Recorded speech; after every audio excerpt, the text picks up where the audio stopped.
Should be good, right?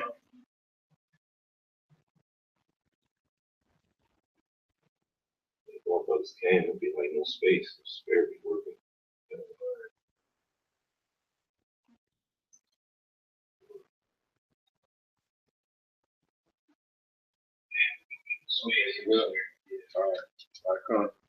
Shalom, Israel. We'd like to give all praise, honor, and glory to Yahweh, Ba'ashem, Yahweh Shai.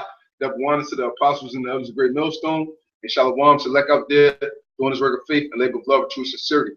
And we just wanted to come in the spirit, on this day of atonement, with a lesson for brothers.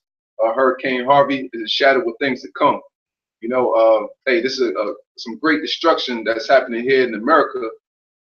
But out of all the different things, that's happening, you see what, brothers down there in Houston, they may be going through it. May the Lord, Yahweh Ba'ashem Shah, pour many blessings upon them brothers. But what, them brothers is good though in the spirit, man.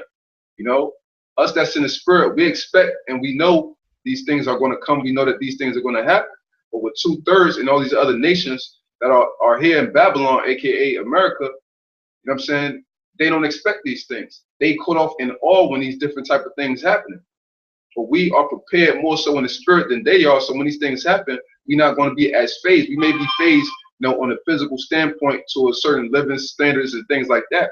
But in spirit, we girded up our loins. So we know what time it is, and we know that even more destruction, death and destruction is going to happen here in America in the near coming future. So you can grab that. This is Habakkuk chapter 2, verse 1. I will stand upon my watch and set me upon the tower. And that's what we're doing. We're upon the watch, we're upon the tower. And when things like this transpire, we have to speak on them, man, because the Lord commanded us of these things. Go ahead.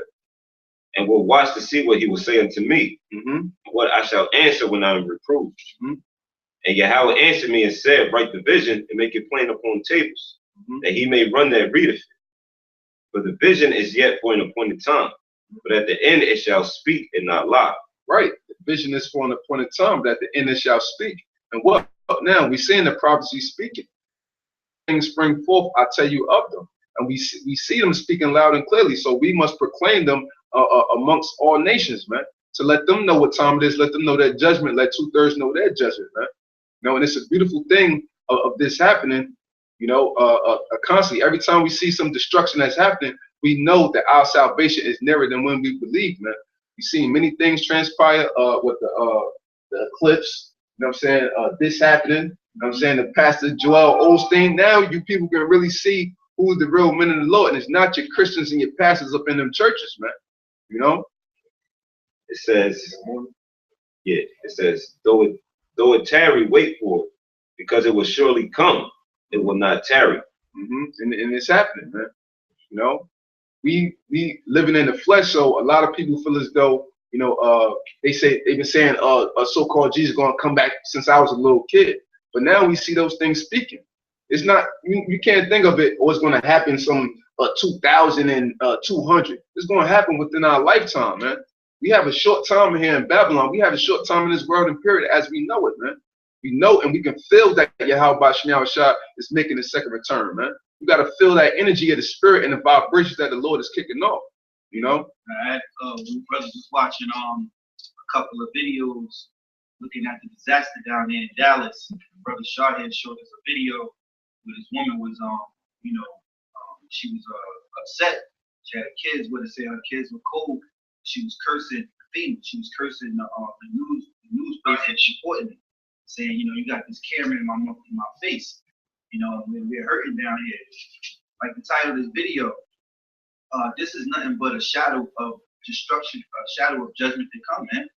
The Lord is about to destroy this place called America. So these things that's happening, like these disasters, man, you got to take heed to it.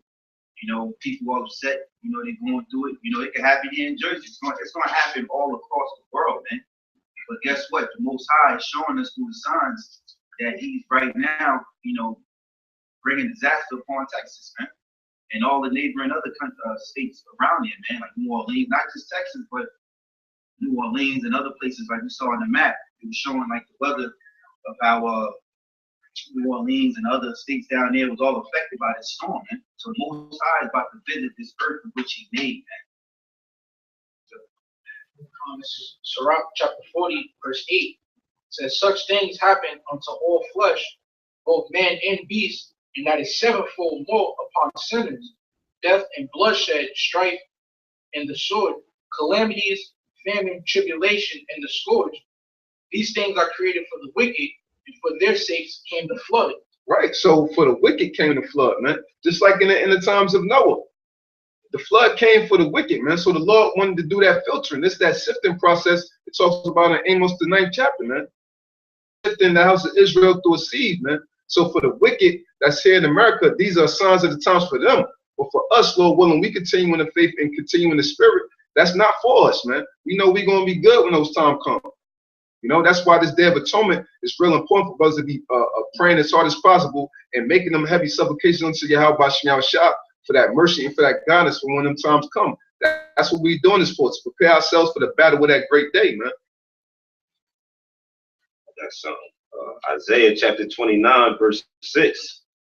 Visited of the Lord of hosts with thunder and with earthquake and great noise, with storm and tempest and fire. Right, and all of these different things is just signs of the times. You're constantly hearing about earthquakes, constantly seeing different floodings. You look on CNN, you're looking on these different news broadcasters throughout the countries, man. You just don't hear it when you're looking at Channel 5, Channel 11, Channel 13. People out there got to be looking at the alternative news and the news through the YouTube, which Esau is trying to shut down because they know this is where it's at, man. Internet purposely for us as Israelites to proclaim more so of the truth of the Bible, and that is evident in the eyes of the people, man. You know? Yeah, this is Matthew chapter 24, verse 7. For nation shall rise against nation, and kingdom against. This is Matthew chapter 24, verse 7. This is Matthew chapter 24, verse 3. And as he sat upon the Mount of Olives, the disciples came unto him privately, saying, tell us, when shall these things be? And what shall be the sign of thy coming? Right. Now, because the disciples want to know when was the end? When was our kingdom coming in? You know, and guess what? Some of these disciples are back, man.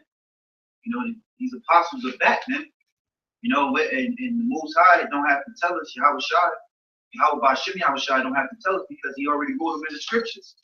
This is why we cover and do these shows, man. All the brothers out there that's teaching his words sincerely and truth in the spirit and power of Yahweh Bashim Yahushua, starting with the apostles and elders, the great millstone, man. Hey, man, we letting you know what the Lord was speaking, you know, what the Lord was talking about. We see it. And of the end of the world. Hey, the end of the world. When we always say the end of the world, the rest of the world, the world, when we say the end of the world, they take it as in the whole world's going to end. We're not talking about the whole world. We're talking about eon, an age, a rulership, end of the world of Esau. These Edomites, so-called white men. This is the end of their world. You know, like the title of the video, Harvey Davis is the shadow of things to come, because there's more judgment to come. Not only that these devils, you know, we know behind scenes they use the weather as a weapon with their heart program and manipulating the heavens, you know, anticipying the weather than what it's supposed to be, breaking the levee for water to flood. You know, they did that with Sandy. Now they did it down there in Texas and Dallas, in case may be. We know these devils behind this, but guess what? You in the trick bag, man. This is the end of your kingdom. The Most High showing effects and signs through you to fulfill His will, man. If I could add, you gotta ask yourself, okay, if you know the white man was God, why is he doing this now? Why now is you know what I'm saying, pushing these hurricanes, these attacks right after the solar eclipse, man? Because this is the Lord's movie, man. You know, and this goes to show you, all right, that like the scripture said, you know, when the Most High put forth His word, it shall not come back void, man. And what he put us out there, the men of the Lord, the real men, the men of great millstone, to prophesy these things, man.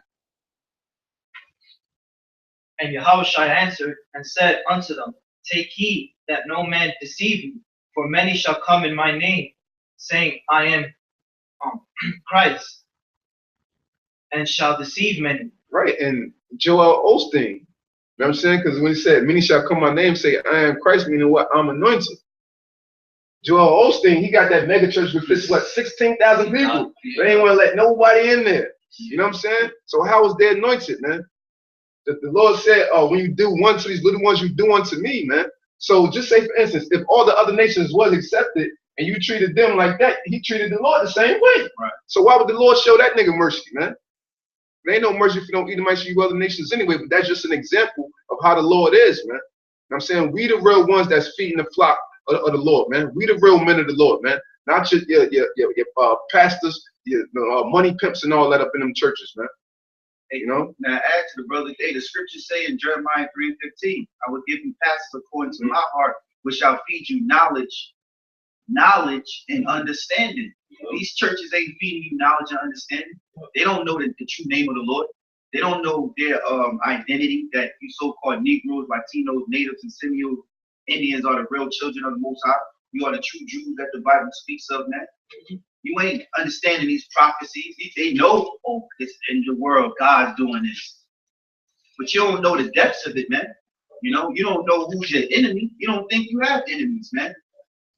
That's the spirit, because you know what I'm saying, if you hear it is, you know, you're supposed to go to your church, you know, in which we know the church is you, it's the body. You know what I'm saying? But people go to church for spiritual guidance. But here it is, the brother nailed it, you know what I'm saying? Because here it is, an asset to spiritual guidance, you got to know who your enemy is, you know? So you know how to filter who to suck with and who to deal with and who to stay away from, you know? And here it is. These people still can't believe that the so-called white man is their enemy, you know? And what this devil is doing is creating certain things to happen. Ultimately, it's coming from the Lord, but he's doing certain things in the earth to afflict the people, primarily the nation of Israel, the so-called Negroes, Latinos, and Native American Indians. Now, I believe through the spirit that Hurricane Harvey was manipulated by way of the heart, you know, because I have a quick article here from globalresearch.com. The title of it is "The Ultimate Weapon of Mass Destruction: Owning the Weather for Military Use." Now we know that it's a war on the people. Because here it is, it's domestic terrorism, you know. And here it is, this devil, we know that he rules through order ad chaos. And I just want to get a quick excerpt from this article, you know, that furthermore proves that this just may have been weather manipulated from this devil himself. It says, weather warfare is the ultimate weapon of mass destruction with the potential of destabilizing an enemy's ecosystem, destroying its agriculture, disabling communication networks. In other words, ENMOD techniques can undermine an entire national economy, impoverish millions of people, and kill a nation without the deployment of troops and military hardware. You know, so that's a tactic that this devil uses to what? Control the masses of the people. And we already know we're in the time of that chip, which is the mark of the beast. So here it is. They cause a problem with the Hurricane Harvey. A lot of people, what the statistics, 30,000 or 40,000 homes were destroyed. You know, the death toll is what, 30 plus and counting. You know, so to seek some type of refuge, to seek some type of substance, here, take this chip, and we'll be able to provide you the necessary care that you need. You know, probably that's a solution.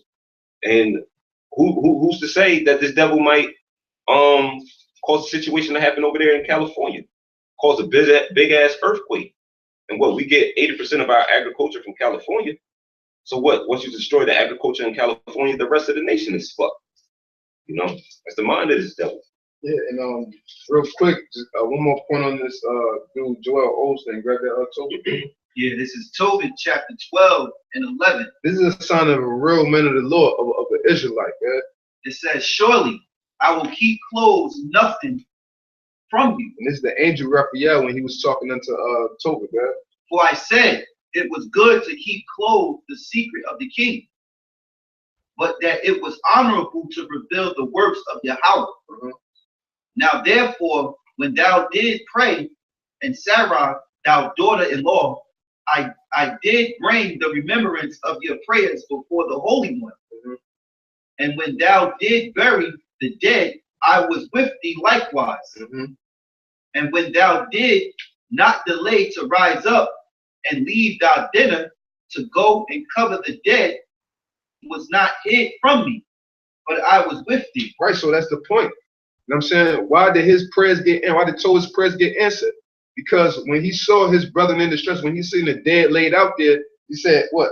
And when thou did not delay to rise up and leave thy dinner, he was eating dinner and went in and buried Israelite bodies and stuff like that, man. So that's a sign of a real man of the Lord. And we doing that through the Spirit, man. We not delaying to go out there on the highways and byways and tell the people the truth, man, and to proclaim death and destruction unto America.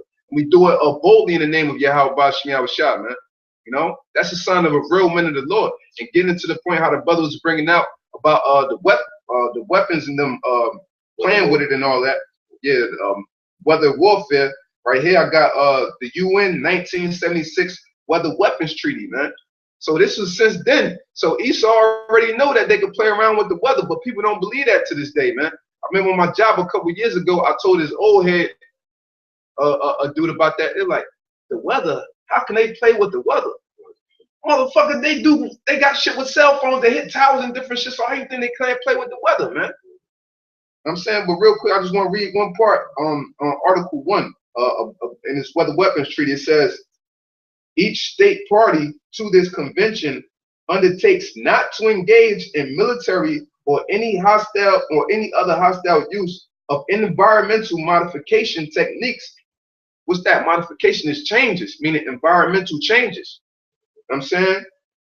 And widespread, long-lasting, or severe effects as the means of destruction, damage, or injury to any other state party. So this is the different nations that's getting together, and they made this treaty. But you got America here. They used it, you know, in Japan and all of that, and now they're using it here against their own so-called people, man, American citizens, man. To show you, America don't give a damn about you. But the Lord got his hand in the pot and stirring up the minds of the kings of the earth to do these type of things, man, and to bring about death, destruction, and judgment, man. You know? Precept for that. This is Psalms chapter 64, verse 5. It says, they encourage themselves in an evil matter. They commune, laying snares privately. They say, who shall see them? So they do all these things in private, man. You know, so that they could look like, and that's what the word devil means, a deceiver. They can look like a hero and not a demon, man. You know, so when they set up the HARP system and make that huge flood down there in Houston, they got their hands clean. Nobody looks at them as a devil. Nobody could say any bad thing against them. They don't got nothing to do with it. So it seems. And then here they come with all, you know, RFID chips and all different goodies and stuff that help you out the right cross. And now they just look like a damn angel, period, man.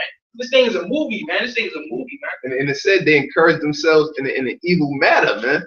You know what I'm saying? So Esau is the definition of a hypocrite, which means actor. How they sign the Weather Weapons Treaty, but then do shit against their own self. You know what I'm saying? The definition of a damn actor, man. Which means you can't trust your enemy, man. People going to the government for this and for that. And now what's going to happen out of all them homes? How many homes was it in that article? 30,000. Yeah, 30 to 40,000 homes being destroyed down there in Houston. I'm saying, and you know it's a lot of Jake. So you know mostly Jake probably just got bare minimum jobs on some type of government assistance. So what's that going to do? Create more dependency on the system, man. And Esau set this shit up purposely. And all this is alluding what? To the RFID chip, the mark of the beast. You know what I'm saying? Because Esau got something called auto-AKO, problem, reaction, solution. You know, they come, they deliver the problem, the people react, and now they come with the solution. And there's a video that Dabu had did, and it says the title of it was FEMA plans to be in Texas for years because of Harvey. You know, so being that Texas is the way they are, you know, with the guns and stuff, and being a stand-up state, you know, the government wants to fully regulate it and weaken them. So now they can bring it. We just saw in the video the military is going to be there, and FEMA don't plan on leaving. So they're going to start vaccinating, mandatory vaccinations. You know, they might just change the way the money system works as far as you getting that chip. You know, now they have a reason to be down there to rebuild. Esau loves to rebuild. They break down and they like to rebuild, so they can set up this new world order, man. And just one more thing, real quick. My brother is harping on the point. You know, there's I type Google. I put in how many people died of Harvey Davis storm. You know, and you know, brother, well, this article right here from New York Times 6 hours ago, it says with the death toll at 30, storm makes second landfall, right? So they're saying 30 people. But if you just read down on this, I'm gonna read a few of these titles. You know, it says Harvey spins deeper inland, full scope of damage is unknown. So the damage that's down there is unknown. The depth toll really down there is unknown.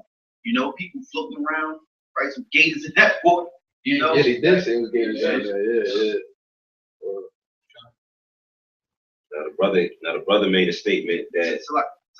One more. It says typical storm, Harvey. I'm really worried about how many bodies we're going to find. Yeah. That's just a title of an article. Now the brother made a statement that FEMA plans to be there for years.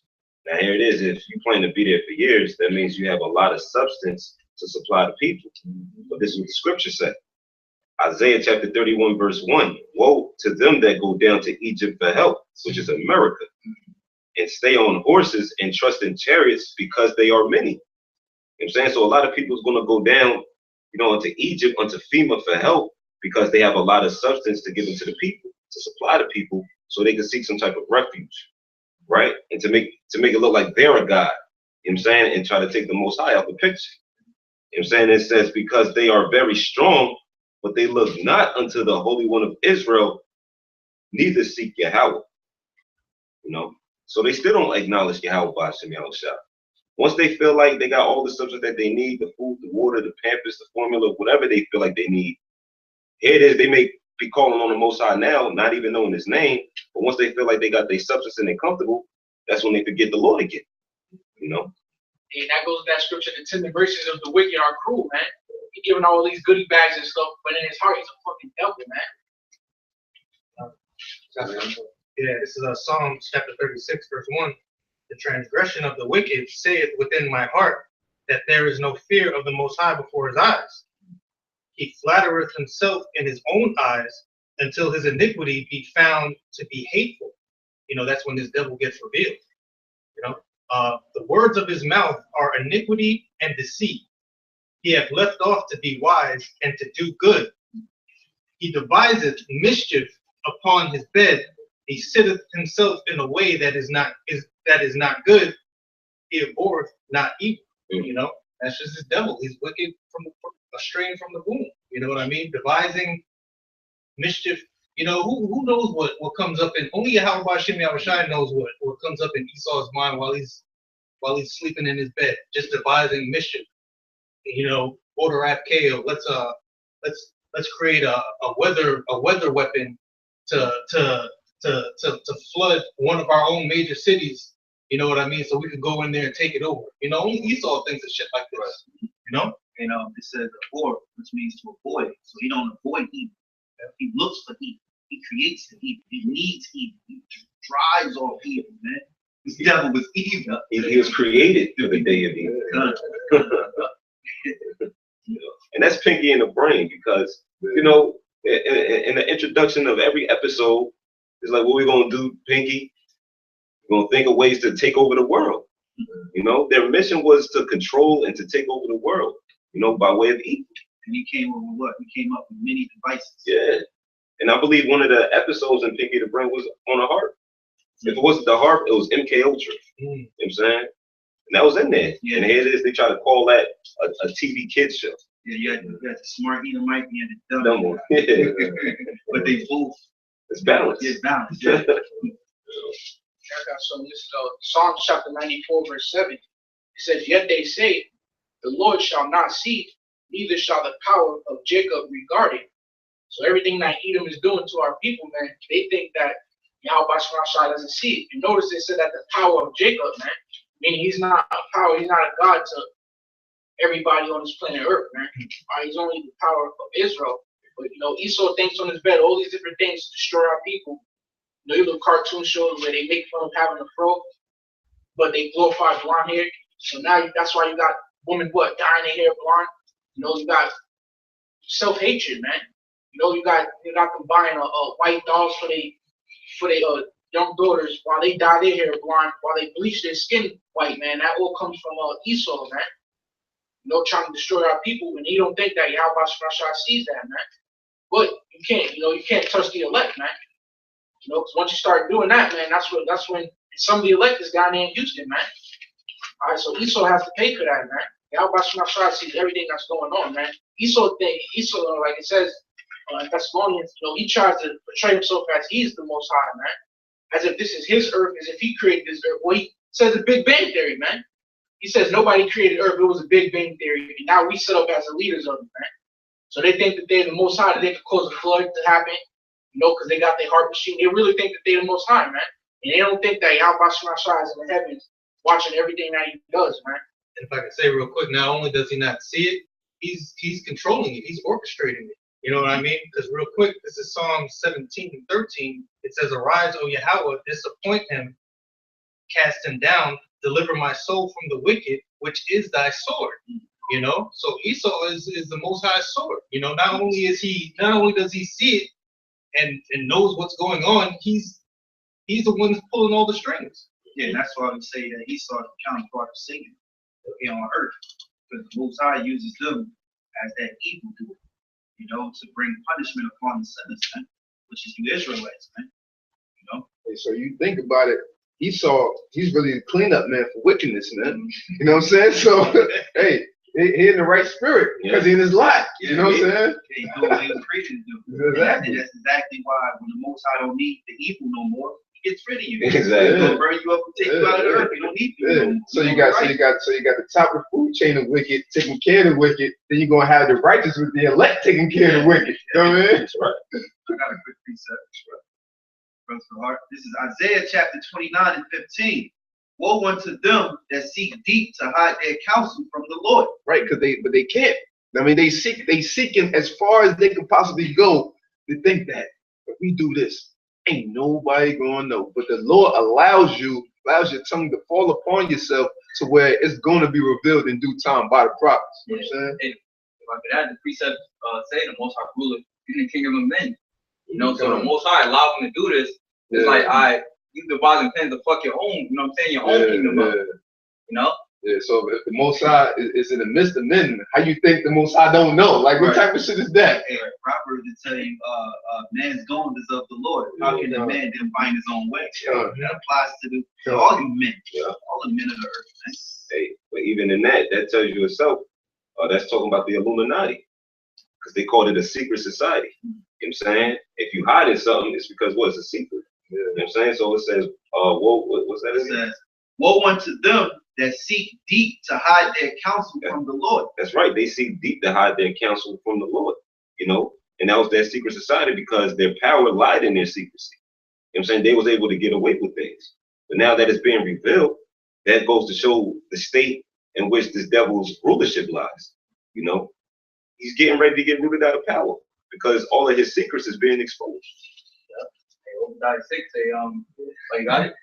Yeah, get that out. It's Obadiah chapter 1, verse 6. How are the things of Esau searched out? How are his hid things sought up? Yep, hey, to us, you know what I'm saying? Mainly to us, That's why he gotta take us off these streets, man. You got the alternative news, but mainly it's to us, man. We're throwing in his side, man. Going out there, revealing his secret parts. His secrecy and stuff like that, man. Yeah, there's more here. This is Isaiah 29 and 15. Woe unto them that seek deep to hide their counsel from the Lord, and their works are in the dark. And they say, who seeth us? And who knoweth us? Surely your turning of things upside down shall be esteemed as the potter's clay. For shall the work say of him that made it, he made me not? Or shall the thing framed say unto him that framed it, he had no understanding? Yeah, so like that's the point, man. Like the Most High's hand is in everything, and you're turning the things upside down. What the woman being over the man in the society, homosexuality thriving within the society, bestiality thriving within the society. You know what I'm saying kids being disobedient to their parents, thriving within the society. You know what I'm saying the wicked vibration of music thriving in the society. Everything has been turned upside down, but it's the Lord that allowed you to do this, man.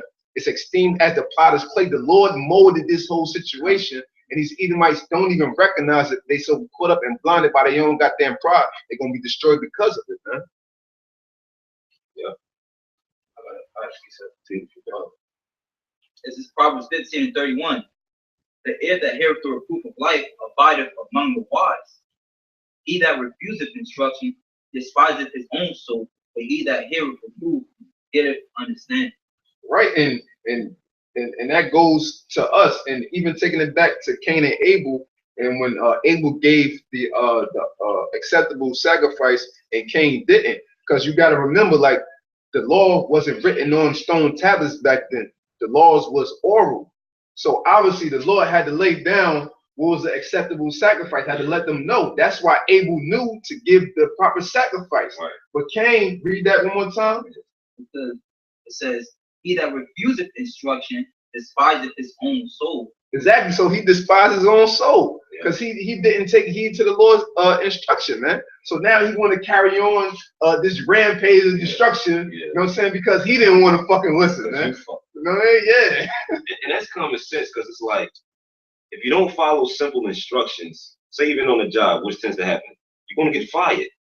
You know, if you don't follow the instructions as far as putting something together, you know, it could be, you know, a TV stand or something. You don't follow the instructions, you're not going to be able to put that TV stand together. So if you don't follow the instruction of the Lord, what's ultimately going to happen? Judgment's going to fall. It's just simple instructions, man, that Esau can't follow. He didn't follow, he can't follow, he'll never be able to follow. Because none of the wicked shall understand. If you don't understand how to follow something, how can you apply it? You know? Since you said destruction, right? This is Psalms chapter 50 and 14. Offer unto the Most High thanksgiving, and pay thy vows unto the Most High, and call upon me in the day of trouble. I will deliver thee, and thou shalt glorify me. But unto the wicked, the Most High say, What hast thou to do? What hast thou to do to declare my statutes, or that thou shouldest take my covenant in thy mouth? Seest thou hatest instruction, and casteth my words behind thee. Sure. You know? There you go, man, because the devil hates instruction, man. And what's the instruction in the Bible? The words of the Heavenly Father, order. You know, Esau hates the order. He hates the order because he wasn't never set up to establish order. He's not in the mix of order, so he hates it. You know what I'm saying? He cast it behind him. Like, brothers use this example a lot. You know, he'll tell you to swear on the Bible, you know, and judge you off of his own penal codes, man. That's a case an example of, because everybody references the Bible is the Bible, you know, so let's put the Bible out there. You know what I'm saying? He's not going to, if he swears upon this, he got to be telling the truth. But when the judgment come down, let's judge him off our own laws and how we feel and what we deem is right. That's why the Heavenly Father is going to get rid of you devils, man. We're going to exercise all types of spiritual power within the 1,000 years of captivity. The Lord is going to burn you off the face of the earth, man, or whatever planet the Heavenly Father may have you. You know what I'm saying? Because the Lord is going to bless us with many mansions. We're going to have different planets. And you Edomites is going to build that up. But we're going to gather you, all you Edomites, you know, in one particular spot. We're going to burn you off, man. Yeah, whether you're crying or not, man. Whether you're sorry or not, man. You don't care. Big ass bonfire, you're going to have the gas. I used to go, you know what I mean? And these devils, they so prideful. They've been ruling for this short time that they believe that their laws are the laws of the world. Right. You know, they come up, they still creation, they still what was created, what was actually originated, right, which is natural from the earth, given from the power of Yahweh Bashem Yahushua, right, you know, and they steal it and they create it. Like they pass these laws now, like they go out and send out terrorist groups. They set up propagandas and all this fighting and stuff so that they can take away the laws that they had passed already. Right. So that now that they can regulate, so they can say against our law. So therefore we're justified in blocking you up. Right. Your laws is not the laws of the world, man. The Most High laws is over your laws. This is why you use the Bible to establish America. You enslaved the people of the Bible, and you created this world of yours through the Lord's people and His Bible, man, and His Word, man. So how dare you take the Bible and use it for your gain, but then when it's use it for your benefit, but when it goes to cut you, you don't want to use it. You got a lot of Edomites that don't like the fact that we take the Bible literally. They say, well, you know how stupid that sounds? These devils just say, well, you know, when you read the Bible, don't take it literally. You know, like God is love. Like the Most High said in Romans 9 and 13, He hated Esau and loved Jacob, man. So we know that the Most High hates, man. But hey, you want to slap us in the head and say, don't take the Bible literally. That's kind of like too much. Right. Just use it as a tool for positive attitude and Right. love. Yeah. But what about the destruction? What about the other side of the Lord? Yeah. See, these devils can't. They could dish it out, like Floyd said. You can dish it out, but you can't take it. Yeah. You know. Yeah. And that's one thing. Like it is law. Law isn't supposed to be changed. You know, but this devil, he plays on words. He got something called the amendments. You know what I'm saying? When you look at the amendments, like amend means to change. You know, so what this devil trying to do now? What this devil's trying to do is trying to take away the freedom of speech. You know, he's trying to take away the right to bear arms. You know, that's all in the Constitution. You know what I'm saying? Within the amendments. So he's justified because he had that, you know, because what this devil want to do is make it look like you have rights, you know, so he looks like the good guy. But in due time, he's going to take away the so-called rights that you thought you had, you know, for his own personal benefit. You know, so the amendments, that was only placed there to appease the people. But now we're coming into a time to where this devil wants complete and utter control. He's going to take away those rights, and he feels like he's justified because what? It's an amendment. It's able to be changed, you know. But a law is law. When something's law, it cannot be changed. That's why the Lord said, "For the Lord is the same yesterday and today." Well, the Lord does not change, man. So this is Psalms chapter 10, it's like in Job chapter 10, verse 21. Before I go whence I shall not return, even to the land of darkness and the shadow of death. What? That's America, man. From what we read it one more time from the top. It says, before I go whence I shall not return, even to the land of darkness and the shadow of death. And what? Just like how I said in the curses of we shall not see it no more, we shall not see our homeland no more. So it's almost something when I go from whence I shall not return, that's America. It's being in the dark land of darkness, the valley of the shadow of death, and it's not returning back into our homeland, man. Yeah. It says a land of darkness as darkness itself, and of the shadow of death, without any order, and where the light is as darkness. Exactly, where the light is as darkness and without any order, man. America's completely out of order, man. You know what I'm saying? What did it say? Damn, the thing about the scripture about order. What's it? 10 and 1? I'm on that right now. Yeah. Is Isaiah chapter 10, verse 1. Woe unto them that decree unrighteous decrees, righteousness which they have prescribed. Right, and that brings things out of complete order, man. I'm saying things being not how they supposed to now, because somebody do this, now you could change this law up, now you could bend this rule, now you could bend this. I mean, within a society, and you have lawyers, I'm saying lawyers is not really there to defend you whether you right or wrong. You know what I'm saying? They just go in according to the system and see how they can get around things. They can even know that you fucking guilty, you know what I'm saying? But they still got to defend you, man. Just like Powell. Yeah. Like, I don't care if he did anything wrong. He just wanted to win the case. Exactly. Ghost is I don't care if he did anything wrong. Just want to win the case. And that shit is that shit is unrighteous. Yeah, but man, cold blooded, shoot somebody in the face, and go to, and you know, he turned himself in. Why the hell would he need a lawyer? You know, he's done. He's confessed. He's did it. He know you did it. Come on, man. He saw, and I gotta say this real quick. This land, when these devils opened up the gate of hell, Esau like to say that, you know, with the CERN and all that. I like to say that with this homosexuality shit, because when they passed laws for gay marriage, they passed laws and made it a right for you to be a homosexual. That's against nature in itself. That's wrong. That's nature law. Even though it's the law of Yahweh Bashim Shah, but it's just nature. You don't supposed to lay down with the same sex. But what it is that when they opened that up, they now are opening doors for all unlawful sex, man. So if you're a homosexual and you're a faggot, or you're a girl and you like girls, or you're a man, you like men, you can't get mad with someone having incest in their family, man. You can't get mad with bestiality, because it's all the same shit, man. It's all unlawful sex, man. You know, so when they open the doors for homosexuality, now they on the verge of this year trying to pass laws for transsexuals. See, you see how it was the homosexuals, now it's the transsexuals. Then what is going to be? Bestiality. Then what is going to be? A father could marry his daughter. You know, pedophilia.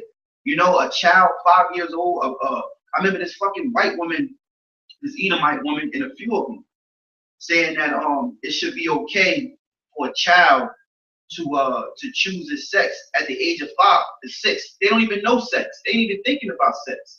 You know what I'm saying? And a man desires to love this little girl, you know, or a woman loving this little boy. Because people think about, when they think of pedophilia, they think of a man laying down with a little girl. No, how about these grown ass women molesting these little boys, making these little boys suck their titties, man? You know? They don't talk about that shit, man. And that LGBT, that's like the biggest gang next to the police. I'm saying the military, because even in gang, that's just an acronym against for going against national genocide. You know what I'm saying? And that's not natural. You know, so here it is, you promoting, you know, homosexuality. That's an example of depopulating the earth. You know, because you can't procreate with the same sex. You know, and I say it's a gang because they recruit it. Damn near every year they add another letter to this shit. LGBT now is what? Now it's Q, which stands for what? Queer. Queer. Yeah. You know, it's a, and I think there's another letter, like an I. And they changed the color brown now. Brown in there. Brown in there. Yeah. You know what I'm saying? That's all P at the end of it. Yeah. So that's probably what's going to be next. You know. So it's a gang that in which they're recruiting. You know what I'm saying? Different forms of unlawful sex and, you know, everything that's going against nature, man. Yeah, if I could add just real quick, you know, it starts with homosexuality, then bestiality and pedophilia and all that stuff, but it doesn't stop there with just let a faggot be a faggot. They want you to be a faggot. You know, they want you to be a transsexual. And I got an article, I remember, I still don't understand what they mean by this, but it says trans activists wants mandatory dating of straight men. Now, I don't know what they mean by mandatory dating. Like, actually. Oh no, that means they want straight men they want to force them to start going in relationships with transsexuals to see how it is. So that's what they're saying. They want straight men to start dating transsexuals on a regular. Make this thing a norm. Fucking wicked ass. Bobby Valentino. Yeah. It just doesn't stop. It's not like I'm a faggot, let me be. It's like now we're pushing for laws to make you a faggot too. Fuck you. You know? Yeah, that's just you still got your that joke. Read the end of that again. And this stuff is just crazy because like the title of the lesson is Hurricane Harvey is a shadow of the things that come. Hurricane Harvey is just symbolic for destruction, but you have many forms of destruction.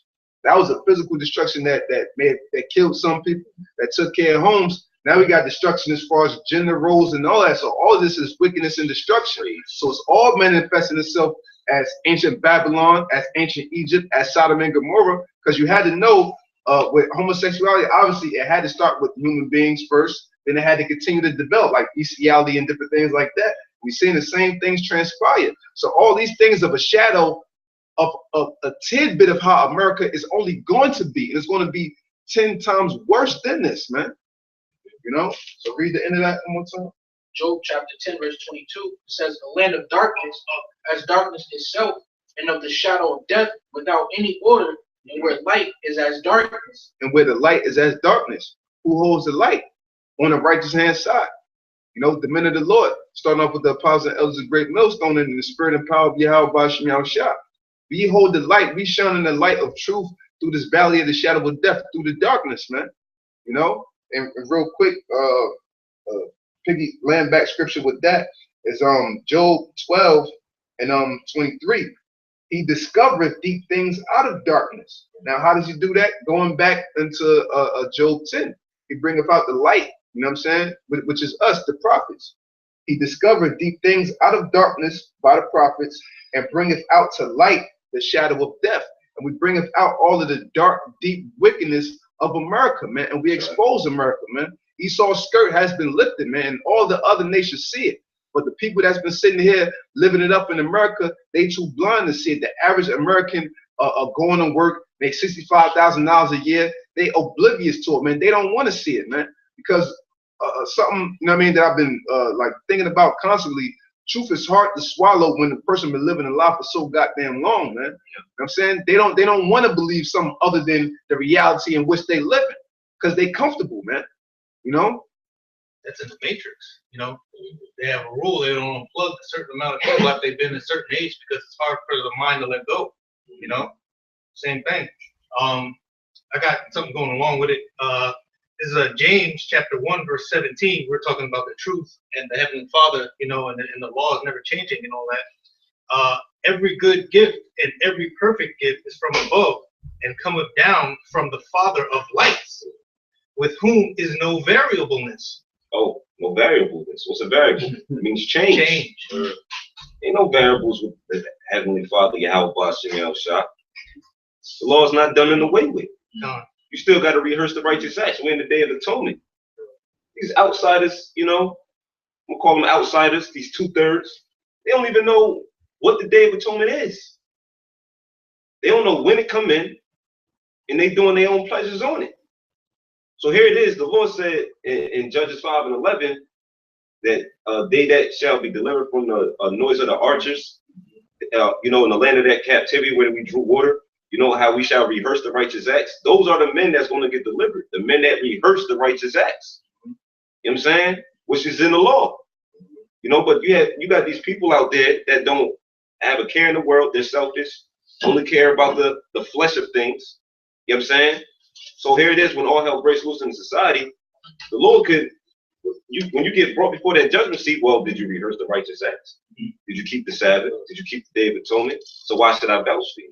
Lord, get ready. Yeah, you gotta get Yahweh Shah something to work with. Exactly. Yahweh Shah's praying for you. Thank you. So you gotta put forth some work. Exactly. That's a good point you made. That's a thing in that scripture, because that also proves the fact that the Lord never opened this up for the heathens.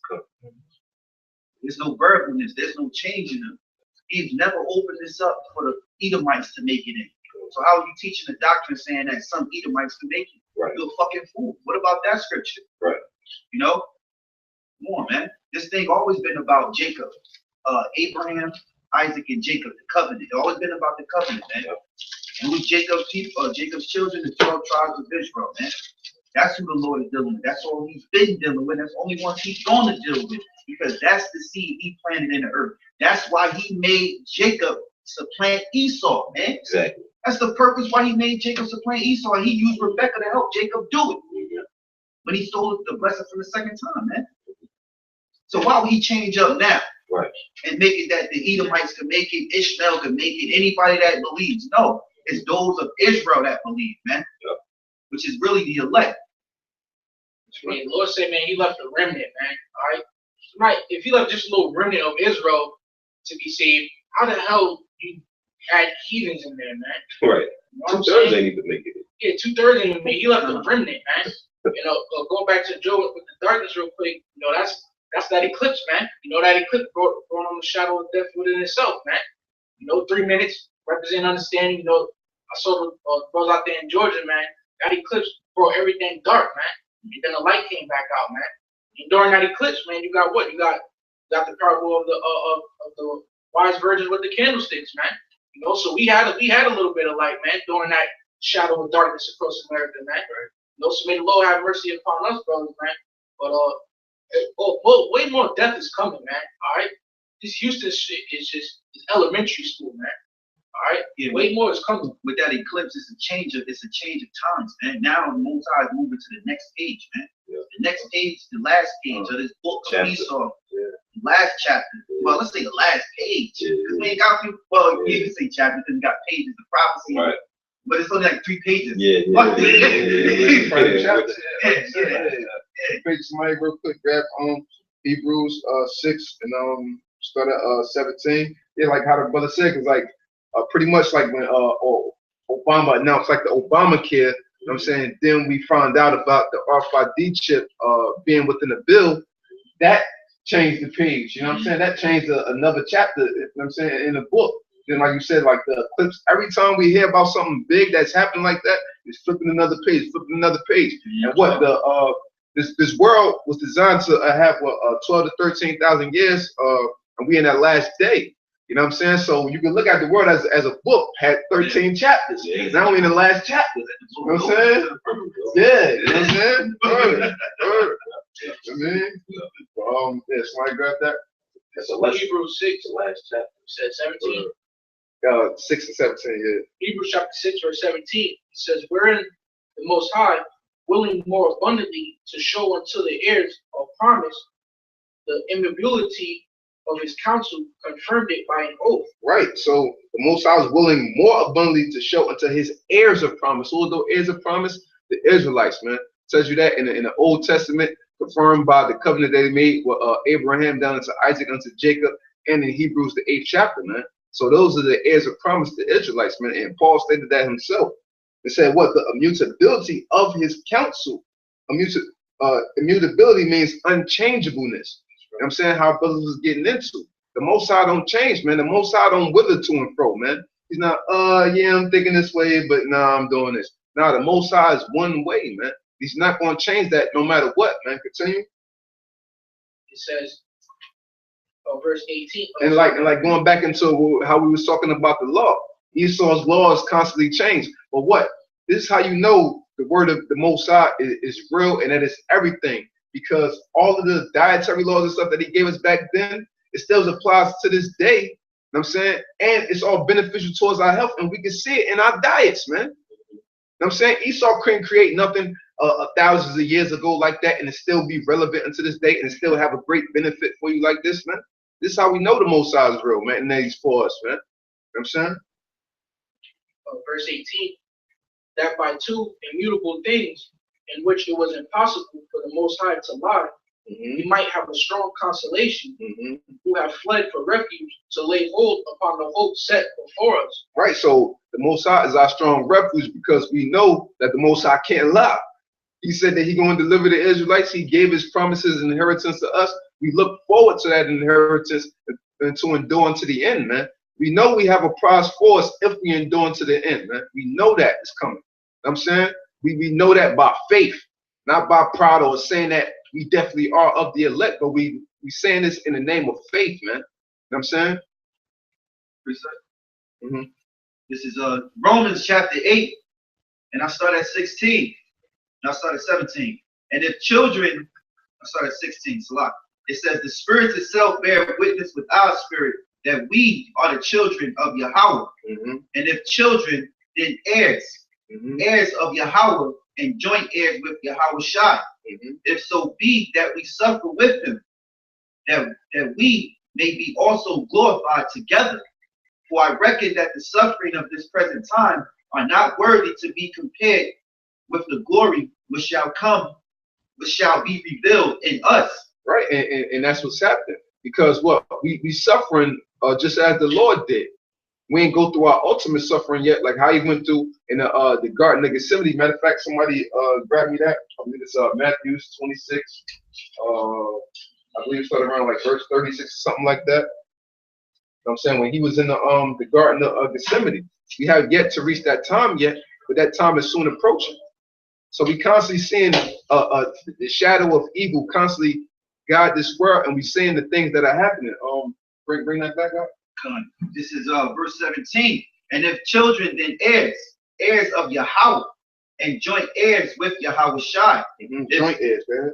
If so be that we suffer with him. Right, if we suffer with him. But that suffering don't just stop just because we catch a little hell here and there. You know what I'm saying? That suffering stops when we make it at the end. You know what I'm saying? Go ahead. That we may be also glorified together. For I reckon that the sufferings of this present time are not worthy to be compared with the glory which shall be revealed in us. Right, and that's why, you know, the brothers down there in Houston that's going through their tribulations, hey, even though they may be catching help in their spirit, they should be rejoicing, man. You know what I'm saying? Because that lets them know that the Most High dealing with them, that shit that happened down there, for all the brothers down there is good though, man. You know what I'm saying? So what? When the real floods and the scourge, you know what I'm saying, if Esau come down on us, we got to know that much more of an example of this happening, that those brothers is out of all them homes and different stuff that got destroyed and people that got killed, those brothers didn't get touched. We got to apply that same mindset unto today's time and how Yahweh Shai went through with his suffering, man. You know? quick precept. So Baruch chapter 4, verse 27 says, "Be of good comfort, O my children, and cry unto the Most High, for ye shall be remembered of him that brought these things upon you." Hey, why are we going to be remembered? Because of that suffering, because of them supplications we put up onto the Most High. The Most High sees our pains and our afflictions. This as he saw in old Egypt, he see it now. The Most High is with us every single day we walk upon the face of this earth, man. As long as we doing righteousness and proclaiming that name, the Lord is with us, man. You know what I'm saying? What's more? You had more? Wolf? That was it. That was it? You had someone? I got a precept. I said the brothers down there because the Most High take care of his servants, man. Isaiah 65:11. But ye are they that forsake the Lord Yahweh, that forget my holy mountain, that prepare a table for that truth, and that furnish the drink offering unto that number. You know, we comparing it. Look at what we saw on the CNN in certain videos. You know, they crying out. You know, women are upset. Her kids was cold. She's screaming at the person that's interviewing her. You know, she forgot the holy mountain. She don't know the name of the Lord. She don't know she's an Israelite. And if she do, she despises it. You know. Hey, the scriptures say, it says, they prepare a table for that truth. You know, it says, and that furnish the drink offering unto that number. What's that number? That's the 2/3, man. It says, verse 12. Okay, add right quick. That's like that old saying, you made your bed, not lay in it. I'm saying you prepare a table for that truth. You made that. You put yourself in that situation by not hearkening to the words of the Lord. So now you got to deal with the consequences that come with it. And just to remember, this is a shadow of destruction to come. So this ain't it. It says, therefore will I number you to the sword, and ye shall all bow down to the slaughter. Because when I called, ye did not answer. When I spake, ye did not hear, but did evil before my eyes, and did choose that wherein I delighted not. Therefore thus say the Lord Yahweh, behold, my servants shall eat, but ye shall be hungry. Behold, my servants shall drink, but ye shall be thirsty. Behold, my servants shall rejoice, but ye shall be ashamed. Behold, my servants shall sing for joy of heart, but ye shall cry for sorrow of heart, and shall howl for vexation of spirit. Wasn't that woman howling? Vexation of spirit? And you still got the microphone in my face. She was howling, man. And that's why it's so important, like how the brother was saying a little while ago, like we rehearsed the righteous acts, we doing this atonement. I'm saying a little earlier, like I had was getting into a lesson, like pretty much brothers should accustom, and we talk about it all the time, brothers should accustom themselves to fasting. Fasting is a part of rehearsing the righteous acts, because when the window went off, what was done? We proclaimed a fast. You know what I'm saying? You can look it up on the internet, what's known as a complete fast, a dry fast for at least 24 hours, no water, no drink. They call that the Hebrews fast. You know what I'm saying? So it's named after us as a heritage, man. So this is our right to fast. So brothers should definitely practice that. That way when the times like that come, you know what I'm saying, you got your family around you. Just in case, like, we don't know how we're going to eat, you know what I'm saying? Lord might give us a nice little smorgasbord, might last us a few days. Now you might have to wait a day or two so you can eat again. Your kids might have to eat before you if you got kids. You know what I'm saying? But this fasting prepares us for the battle with that great day and have us in the right mindset, so it's not nothing to us when that time comes, because the Lord prepared us and we prepared our spirits for this, man. You know? And that's what the Maccabees did. I was trying to find it, you know, for the essence of time. The Maccabees, before they went to war, they would fast. You know what I'm saying? That gave them, because what? It's a spiritual thing before it's a physical. So you strengthen yourself spiritually, you know what I'm saying? You can come out on the victor physically. You know what I'm saying? So, and we're in a time now to where we're going to have war with this devil. You know what I'm saying? So, you know, this is atonement for our sins. But like the brother said, it's good to practice to fast, you know, and because what? It builds up your spirit. It gives you a stronger spirit. So where you're able to deal with the lack of food and water in that day. You know what I'm saying? Or the different set perils that you may come across in that day. The Lord will give you the spiritual fortitude to deal with it. You know what I'm saying? Yeah, I wanted to bring this out. I believe it's Salakia, if it's not, but with Mordecai, remember with Mordecai and Esther, when they fasted. I believe this is it. You know what I'm saying? This is this is Esther chapter 4:1. It says, when Mordecai perceived all that was done, Mordecai rent his clothes and put on sackcloth with ashes and went out into the midst of the city, and cried with a loud and bitter cry, and came even before the king gate. It's like before the king gate, for none might enter into the king's gate clothed with sackcloth. And in every province, whithersoever the king's commandment and his decree came, there was a great mourning among the Jews, and fasting and weeping and wailing, and many laid in sackcloth and ashes. You know, so I don't think that's the point, but I mean, yeah, that's pretty much the point. yeah, because they fasted, man. You know, we wanted to get out of something and wanted the Lord to act for our behalf. We fast, man. You know.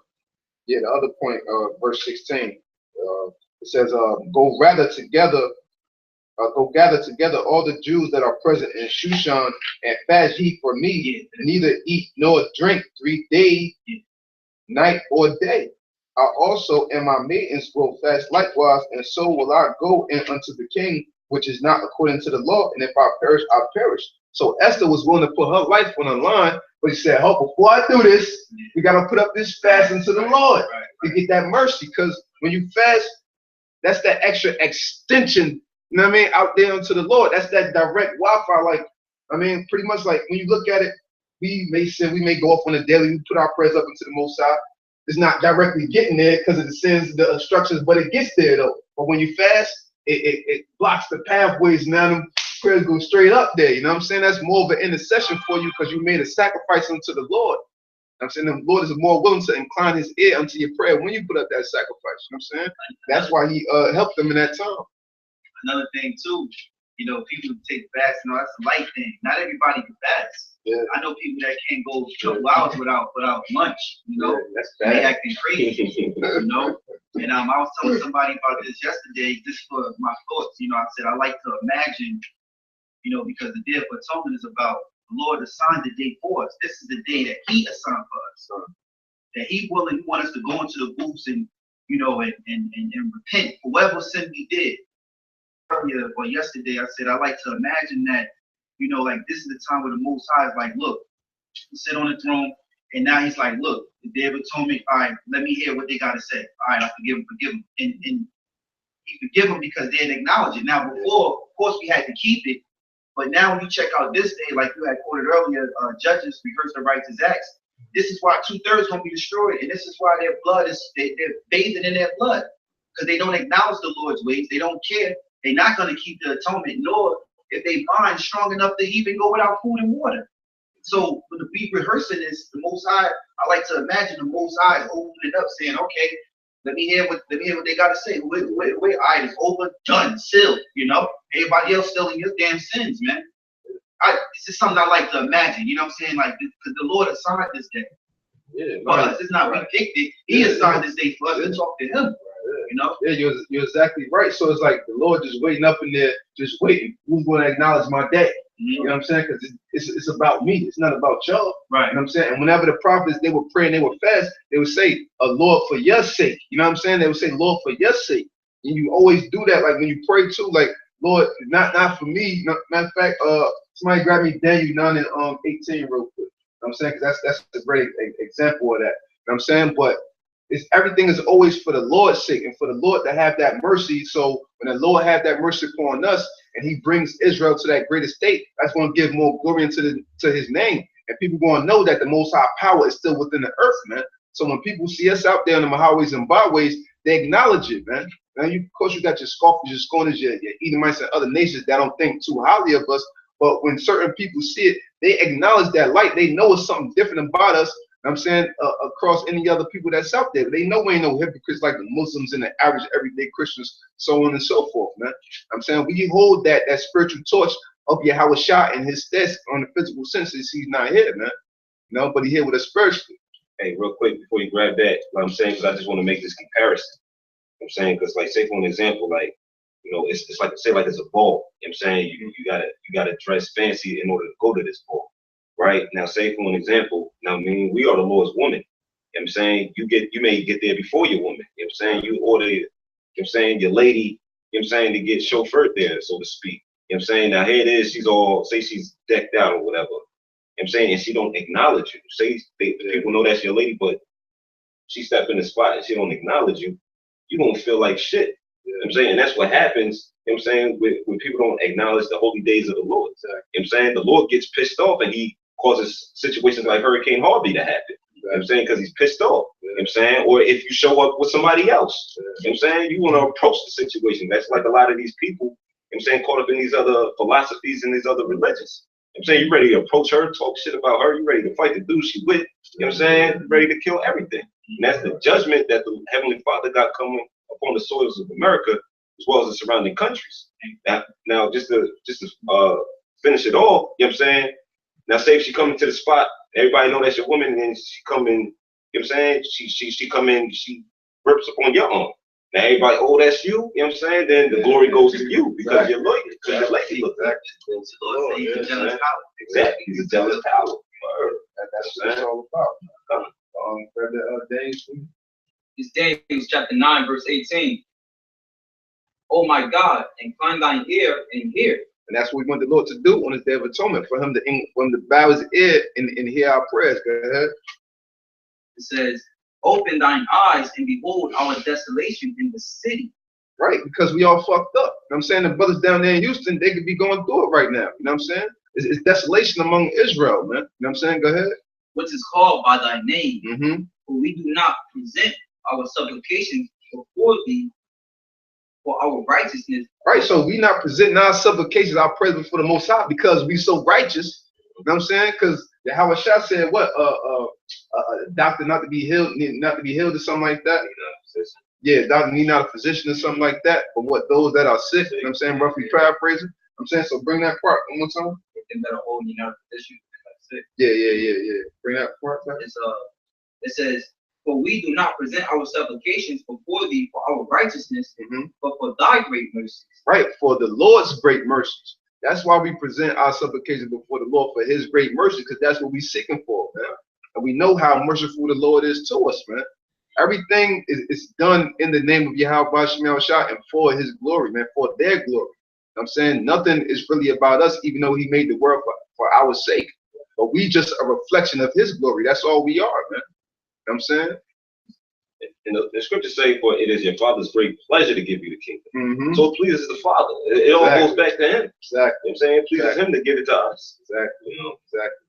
Hey, that's why brothers was getting into some months ago, take yourself out of the equation and all of that. Because it's all about the Lord. You know what I'm saying? I got some. This is Tobit chapter 12, verse 8. Prayer is good with fasting and alms and righteousness. A little with righteousness is better than much with unrighteousness. It is better to give alms than to lay up gold. Right, so right there, that gave you some keys to the kingdom. Bring it back from the top. It says, Tobit chapter 12, verse 8. Prayer is good with fasting and alms and righteousness. Hey, look, prayer is good with fasting and alms and righteousness. You got a 3-course meal right there. You know what I'm saying? Spiritual nutrition. Yeah, spiritual nutrition right there. You know what I'm saying?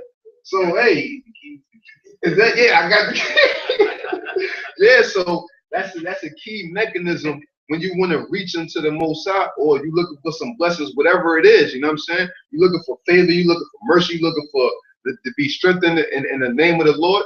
Those are keys right there, and brothers have to pay attention to the keys and pay attention to the signs that the Lord left here for us to follow, that we continue in the way of righteousness, man. You know? I gotta appreciate it because this is what's part of what's being righteous. This is Galatians chapter 3, verse 6. It says, even as Abraham believed the Most High, and it was accounted to him for righteousness. So you gotta believe in Yahweh Shah, man. That accounts for your righteousness, man. And part of that is going out on highways and byways, doing videos, doing these live streams. That all goes into believing in Yahweh Shah, praying, fasting. And right, and all the things that we do, even though we know our righteousness is as filthy rags, but we still, so-called build up that spiritual bank account, which we don't count favors, we don't count these little things that we do. But the Lord knows that our treasures are stored up with him for whatever we do that he may consider to be good. But when we plan to cash out, We playing to cash out when them times of evil when destruction come upon us. We like, Lord, let me get that in the middle. That stack that I got up in there. Let me cash out real quick. You know what I'm saying? Let me use this for saving money for a rainy day. You know what I'm saying? That's what we doing this for that rainy day, to have that covering and that hedge of protection when that time comes, when we got to enter the Garden of Gethsemane, just how your house shot did. Somebody got that, Matthew 26? You have something to say? Yeah, just like you said, because something click. You know what I'm saying? You save money, money will save you. Come on. That's the way it goes. No, I'm gonna say, hey, I was out there in the wintertime, Lord. You don't forget about me. What do you IUIC niggas say? I can't say that. I got a script for you. This is 2nd Ezra chapter 2, verse 27. Verse 26. As for the servants whom I have given thee, there shall not one of them perish, for I will acquire them from among thy number. Be not wary, for when the day of trouble and heaviness cometh, others shall weep and be sorrowful, but thou shalt be merry and have abundance. So yeah, man, that's going into, you know, the men of the Lord, you know, all the work they did, you know, the Lord's gonna have their back, you know, compared to the you know, the rest of Israel out here, you know, they're gonna be caught up, you know, naked, you know. The Lord promised that his servants shall eat, you know, shall have everything, man. They don't have to worry about a single thing, you know. Hey, fuck said, can you imagine how good an apple is gonna taste in that day, man? Anything you can find, man. You find the oranges or something that's gonna taste better than it ever tasted before, man. Cause you know all hell done broke loose, and this is all you got, man. So you're gonna enjoy that, man. Whatever the Lord gives you, man, you're gonna enjoy a slice of bread, man. You're gonna enjoy that, man. Hey, I got a definition of perish, right? And something, you know, perish, because let me read. This is perish. This is a quick Google search. It says suffer death, typically in a violent, suddenly or untimely way. You know, now we know the scriptures do say that some of us shall be beheaded for the witness of Yahweh. So some brothers will be tortured and so on. But it says perish, right? But now let me get to some of the good part of this, right? Because read that scripture one more time. This is 2nd Ezra chapter 2, verse 26. As for the servants whom I have given thee, there shall not one of them perish. Right, that's it. Not one of them perish. Because either way you die, the Most High gonna raise you right back up. Here's another part of the definition. It says disappear, vanish, fade, dissolve, evaporate. So he ain't gonna disappear. You're gonna be coming right back. You might be gone for a moment, but you're gonna be right here, because really at the end it's gonna be so fast. It's like you never left. They ain't gonna, you know what I'm saying? It's like you never left, man. If I can say it, when you check it out, man, because Shadrach, Meshach, and Abednego, they was tortured, man. You think about it, man. They was thrown in that furnace, man. But they really wasn't even tortured because Yahweh was with them. They didn't feel no smoke in their clothes or nothing, man. Daniel, he was tortured when he got thrown in the lion's den. But guess what? Nothing even touched him, man. You know, but that's torture to get thrown in there, man. You know, you think you about to be out of there, and the Lord saves you anyway, man. So we could go down like that as well, man.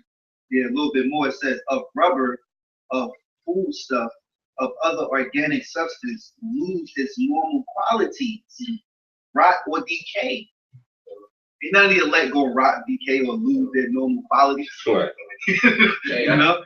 If I could add, that goes like when Yahweh told Satan, man shall not live by bread alone, but by every word of the Heavenly Father. So on that last day, like the scriptures say, it wasn't knowledge that's going to stay with you, man. You're not going to forget, you're not going to, that's like, you know, the scriptures speak about also how give me any plague but the plague of the mind. Everybody else, they're gonna be fucked up and they don't know what to do, man. But you're gonna be full calm, you know what I'm saying? And collected. And real quick, that's why once again you can't stress the importance of this fasting, because when you're fasting, you're breaking down your physical body to build up your spirit.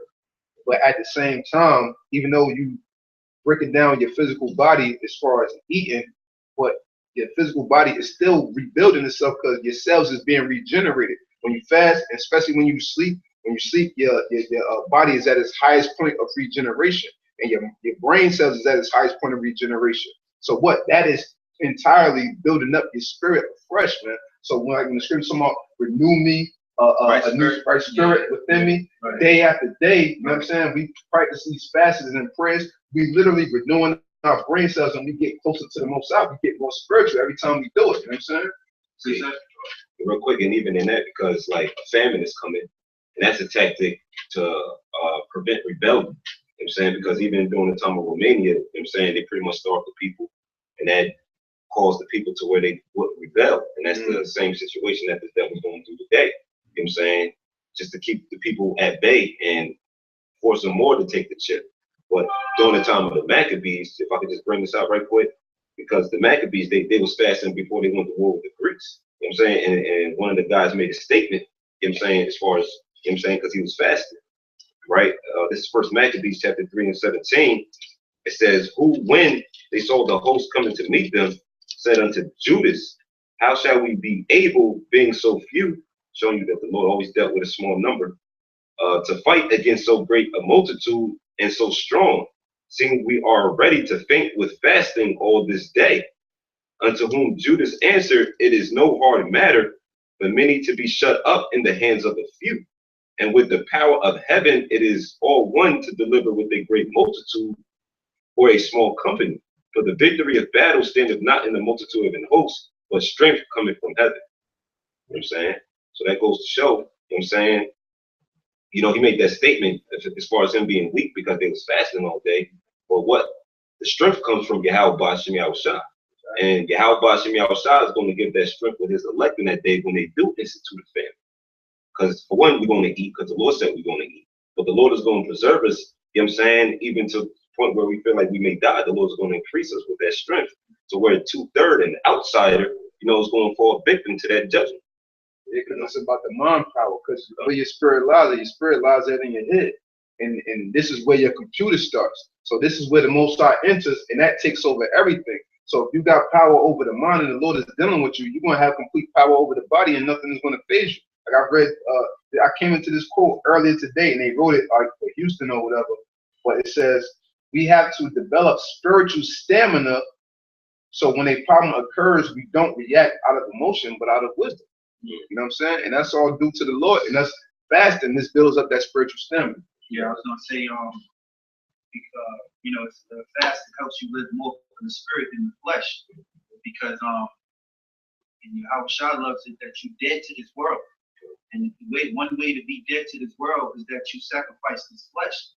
You burn, you afflict your soul, because the more you afflict your soul with fasting, the more or less cares of the craving of your appetite of your flesh will drive you. You know, you can conquer your flesh. It's possible you can conquer the flesh through fasting, man, and prayer in Yahweh Ba'ashem Yahushua. You know, I got a precept. This is Matthew 6 and 16, our brother Harvey. Moreover, when ye fast, be not as the hypocrites of the sad countenance, for they disfigure their faces, that they may appear unto men to fast. Yeah, and that's what niggas like to do. Yeah, that's what niggas like to do, man. Because a nigga, he loves nothing more than to look like he's righteous. You know what I'm saying? That's what, you know what I'm saying? We appear to the world to be righteous, you know, when we out there on the highways and byways, you know, teaching the word of the Lord. You know what I'm saying? But, you know, during the day-to-day, you know what I'm saying, if brothers fast, we keep it to ourselves. If a certain amount of brothers fast, it's amongst them certain amount of brothers in the Lord. You know what I'm saying? You don't make it public to the people, you know what I'm saying, that you fasted or you grunting and groaning. You know what I'm saying? Then somebody asks you what's wrong with you, or do you need something? And then you proclaim them, yeah, I'm fasting, but I'll be all right. The Lord ain't dealing with you. You know what I'm saying? You on that type of time. The Lord's not dealing with you. Ain't nobody supposed to be noticing you fasting. Only brothers will know. Right. You get up with brothers and you be like, yo, you want to be like, nah, I'm good. And you start denying stuff, brothers be like, oh, and then the thought it go, you like, right. Fast. But the rest of the world, they don't know you fasting. They don't go look like you crazy. Right. It says, for they disfigure their faces, that they may appear unto men to fast. Verily I say unto you, they have their reward. But thou, when thou fastest, anoint thy head and wash thy face, that thou appear not unto men to fast. So you're supposed to be holding it in and not letting them know that you're fasting. Right. It says, but unto thy Father which is in secret, and thy Father which seeth in secret shall reward thee openly. Lay not up for your, now this, he was talking about Shalom, lay not up for yourselves treasures upon earth, where moth and rust do corrupt, and where thieves break through and steal. But lay up for yourselves treasures in heaven, where neither moth nor rust do corrupt, and where thieves do not break through nor steal. For where your treasure is, there will your heart be also. The light of the body is the eye. And that's the spirit, because it says, where your treasure is, there will your heart be also. If your treasure is to get a house, you're gonna do everything in your power to obtain that house. If your treasure is to get these Jordans, if your treasure is to get, this design or this type of jewelry, you're gonna do this, you're gonna do that, you're gonna pick up this job to get it. You know what I'm saying? But what? That's temporary. All of that is temporary. You know what I'm saying? So when that go, guess what? You're gonna go right alongside with it. You know what I'm saying? But what we doing through the Spirit of the Lord, doing this work, that's permanent. You know what I'm saying? That's forever. That's put up with the Heavenly Father. So the Heavenly Father can vouch for you in that day. The kingdom is forever. So if you kingdom minded, guess what? You forever. And that's the elect. Like those are praying too. Lord said, if you pray, you gotta pray in secret, because I'm just this is St. Matthew's chapter 6. Start at maybe 5. And thou prayest, thou shalt not be as the hypocrites are, for they love to pray standing in the synagogues and in the corners of the streets, that they may be seen of men. Verily I say unto you, they have their reward. So when you pray, you gotta pray, to the Most High in secret. Just him. It's just you and him one on one. Go lock yourself. Like you go to the bathroom or something. You pray in your room. You're not supposed to pray in front of everybody. You know what I mean? Because you can pray in your barn. Yeah, because like you've seen like people in the street, praying and stuff. They just trying to get an image of them trying to be godly. Like these pastors. The Lord say, pray unto him, secretly, man. Because it's you're building a relationship with the Most High. Paul said in Romans 14th chapter, have thou faith, have it to thyself. So it's supposed, the scriptures also say, be persuaded in your own mind. That's right. So you're supposed to be in this truth because you believe, not because he believed or he believed, because they can't save you. It's right. You. You fast and you put your prayers up to the Lord because you persuaded in your own mind. You believe in Yahweh Shah, in Yahweh Shah. They like, if I could add, like, for example, like the brothers up there in Houston, they may be going through, they're going through what they're going through. We not going through it. You know what I'm saying? So they gotta have that personal relationship with the Lord. Okay, I'm gonna get through this. You know what I'm saying? It should be all God to go through it. Remember, the title of the video is this is a shadow of things to come. Yeah. And so, we had Hurricane Sandy here when we had no lights and shit, gas and all that shit. Now they going through some type of weather problems and stuff like that. The brothers are alright, but it's even greater, more judgment than this that's coming. This is just what a prelude to what's really coming. And really, the world can't see it because they'll look at this as this is a typical bad storm that happened. Right. No, natural disaster. No, this is not just a regular typical storm. The Most High is going to amplify this judgment in this earth, man. That's right. These devils are breaking the levees of these rivers to make water into the city while it rains at the same time, justifying themselves, saying that it was what they call Mother Nature. And brother, we brought it out earlier. Is it possible? I think you said Tahar brought it out. I ain't seen that. This happened the same time as Yes. Hurricane Katrina. Hurricane Katrina happened between the 23rd of August 2005. That can't be a coincidence, man. See, and now it's bad. You got that water. Not only that water is flooded, but remember the sewage came up. The sewage water, that's disgusting, man. That's a plague in itself. Yeah, all that shit coming from the sewers up on surface. That's why you have a flood, man. That's plagues. That's where your plagues and your pestilence come through. Diseases. I got a quick precept on this, brother. That's something. As far as fasting, you know what I'm saying? Because here it is. When the disciples walked with Yahweh Shai, they didn't need to fast because Yahweh Shai was pretty much there to fight their battles. As far as casting out the demon, from the child, and when the disciples tried and they couldn't do it, the Yahweh Shai fought the tumultuous winds when they was on the boat and they woke him up out of his sleep to hold back the winds. You know what I'm saying? The Lord was fighting their battles, but here it is. The Lord is in the spiritual realm, so now we ought to fast, and this proves it. This is Matthew chapter 9, verse 14. Then came to him the disciples of John, saying, why do we and the Pharisees fast off, but thy disciples fast not? Because, John the Baptist, he had disciples of his own, at the time, and it says, but they fasted. But that goes to show that they wasn't actually walking with Yahweh Shai, right? But it says, verse 15, and Yahweh Shai said unto them, can the children of the bride chamber mourn as long as the bridegroom is with them? But the days will come when the bridegroom shall be taken from them, and then shall they fast.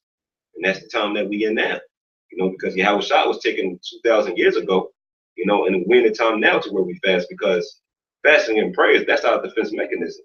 That's how we battle against spiritual entities in high places, by way of fasting and prayer, and that's when Yahweh Ba'ashem Yahweh Shai can fight for us, and that also amplifies our faith, that the Lord is with us through, whether we're going through infirmities, whether we're going through situations on the job, whether we go dealing with a 2/3 nigga on the street. You know what I'm saying? The prayer and fasting that we do deliver us from situations, Yeah, I got some closing. I got a couple. This is Joel chapter 2, verse 12. Therefore also now saith Yahweh, turn ye even to me with all your heart, and with fasting, and with weeping, and with mourning, and rend your heart, and not your garments, and turn unto Yahweh your power, for he is gracious and merciful, slow to anger, and of great kindness, and repenteth him of the evil. Straightforward, The Lord, Yeah, the Most High will turn back his evil that he wanted to put upon you. If you acknowledge your sins, that's the first step of repentance, is acknowledging, man, that you're doing wrong by the Lord, man. And that's a blessing in itself, that the Lord even allowed you to open your mind up to know that you're doing wrong. Because he can keep you asleep. But as that, real quick, you want to end it, right? Yeah, I was gonna. Yeah, let me just real quick. Somebody grab that Matthew 26 for me. Matthew 36. Matthew chapter 26, verse 36. Because real quick, it's like how we saying brother said we had the Sandy over here, now them brothers going through it. So this is a shadow of things to come for all brothers. You know what I'm saying? Different pestilences, different plagues. So you know what I'm saying, just as Yahweh Shai went through this garden of Gethsemane, y'all going to experience the same thing. That's why I wanted to bring this out with you. It says, then cometh Yahweh Shai with them into a place called Gethsemane, and saith unto the disciples, sit ye here while I go and pray yonder. He took with him Peter and the 2 sons of Zebedee, and began to be sorrowful and very heavy. Then said he unto them, my soul is exceeding sorrowful, even unto death. Tarry ye here and watch with me. Keep going. And he went a little further and fell on his face and prayed, saying, O my Father, if it be possible, let this cup pass from me. Nevertheless, not as I will, but as thou wilt. Right, so when them times come, we going to feel just as Yahweh Shai felt, man. I'm saying, but we going to have to go through that fire. And when you go into that word Gethsemane, which was that was a garden, which just means oil press. So that means where what? Oil is what? If you're anointed. So that's what anointed was pressed at within that garden.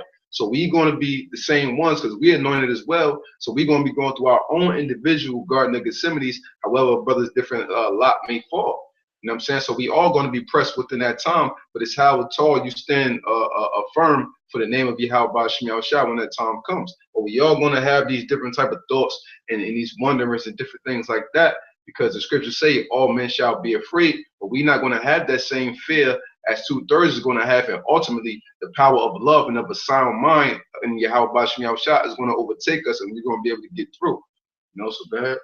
All right, one more quick precept. This is Psalm chapter 3, verse 3. It says, but thou, O Lord, art a shield for me, my glory, and the lifter up of mine head. So in these last days, man, the elect gonna have their head up, man. Like how you saw in Baby Boy, man. When they was all getting hit, whatever, one dude had his head up, man. Because he had heart, man. That's what he said, man. All the other boys had their head down, they were scared as hell. But that one dude had his head up. Why? Because he said that he had heart. And that's gonna be the elect in these days, man. We're gonna have heart in them days. Not because we is shit. All right, not because we hard or whatever, but it was because of your how Ba'ashem Yahweh Shai, man. For you niggas, I think you so damn tough and shit, and I believe in your guns and stuff, you put Yahweh Ba'ashem Yahweh Shai up to a challenge. Because right here, King David just said that those that trust in Yahweh Ba'ashem Yahweh Shai is gonna have their head up. So let's see if you have your head up as well. Why you not trusting Yahweh Ba'ashem Yahweh Shai, man? That's a challenge that the Lord gonna take up for you. So it's heart. Heart is your mind. You know what I'm saying? So if you got heart, you got a strong mind. And what's through the spirit and power of Yahweh Bashim Yahushua was going to allow us to have a strong mind, wisdom, and knowledge. That's the stability of our time.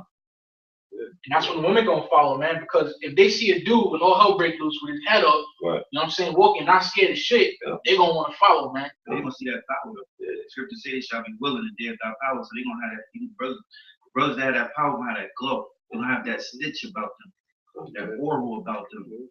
Bruce Leroy. Yeah, they probably doing that in Houston. Like, why these brothers not tripping, man? Because they got faith in Yahweh Shema Shah. Yeah, go ahead. Verse 37. Keep going all the way down to 44. Verse 37. And he took with him Peter and the 2 sons of Zebedee, and began to be sorrowful and very heavy. Then said he unto them, my soul is exceeding. Oh, sorry. Yeah, you was at verse 40. Right? Verse 40. Yeah.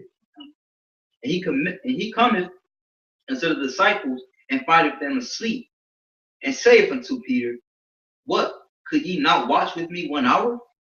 Watch and pray that ye enter not into temptation. The spirit indeed is willing, but the flesh is weak. Right, so now is not the time to be falling asleep, going back into the world and different things like that. We got to keep on guard, keep on watch, man. You know what I'm saying? And let our spirit overtake the flesh, you know what I'm saying? Because we know it's that constant war, that constant battle. So we're going to have these ups and downs and different things within the society and doing our individual walks. But know through all things that the spirit conquers all. Yahweh Shema Shah conquers all. As long as you have that faith and continue to strive forward, you're going to feel that in your spirit and you're going to see that. You know what I'm saying? Go ahead.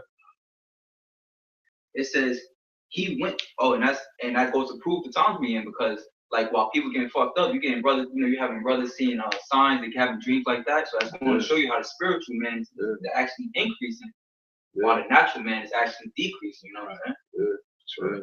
And the more you live for your spirit, the more you don't care for your flesh, you don't care for this world. Your desire, it's like a power that rests over you. The more you fast, the more you have a righteous bitterness about you for not caring for things that of the flesh, and that increases you. You know, you fast. Sometimes the Lord will help you grow in the spirit. You know, you get to learn more topics, and remember, more knowledge of the word is more suffering. So. You know, the more you understand things, you know. Hey, sometimes the Lord can have a brother doing heavy fasts because he don't know. Brother just be doing fasts a lot and don't know what's going to happen ahead of him. He just doing it thinking, you know, he thinking in his head, you know, I'm doing these fasts because I'm trying to grow, you know, I'm trying to purify, forgive my sins to the Lord, between him and the Lord. But then the Lord ended up doing something big, and now that fast was all added up for you to be able to hold this down. Because the Lord was preparing you for what was to come. You know what I'm saying? That's why the scriptures say in Sirach 39:33, all things are good to the Lord. The Lord will bring every needful thing in due season.